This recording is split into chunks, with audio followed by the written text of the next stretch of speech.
Санавбар Ёрова ва ин духтарон иштирокчиёни даври ноҳиявии фестивали озмуни ҷумҳуриявии Чакумаи Гесу аз ноҳияи Фархор мебошанд. Гесуони дароз ин заҳмати чандинсолаи онҳо мебошад. Зеби духтари тоҷик мӯи сарай. Мӯи сар набошад ки ҷо мо зебоем. даври ноҳиявии фестивали озмуни Чакумаи Гесу дар ноҳияи Фархор ана ҳамин тавр оғоз гардид. Он нафароне ки ба ин чорабинӣ омаданд аз тамошои суруду рақс, ривояту таронаҳои мардумӣ бахшида ба ҳусну тароват, ҷозибаи Гесу, сару либос ва ороишоти миллӣ дар баробари ғизои маънавӣ гирифтан, ҳамчунин оиди парвариш ва нигоҳубини мӯй, аҳамияти истифодаи маҳсулоти табиии ватанӣ дар парвариши мӯй барои худ маслиҳатҳои муфид гирифтанд.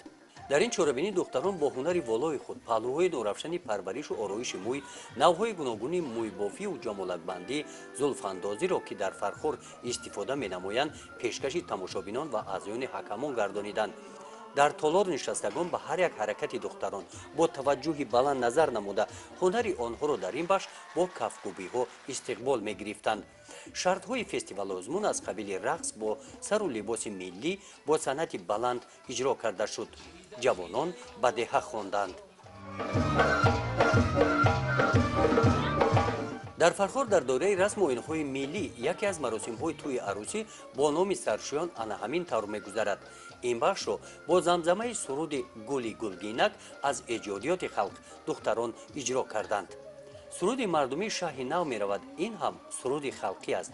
ба гусели арӯс ба хонаи домод бахшида шудааст. дар даври ноҳиявии фестивали озмуни Чакумаи Гесу дар ноҳияи Фархор духтарони рубобнавоз муаррифӣ гардиданд.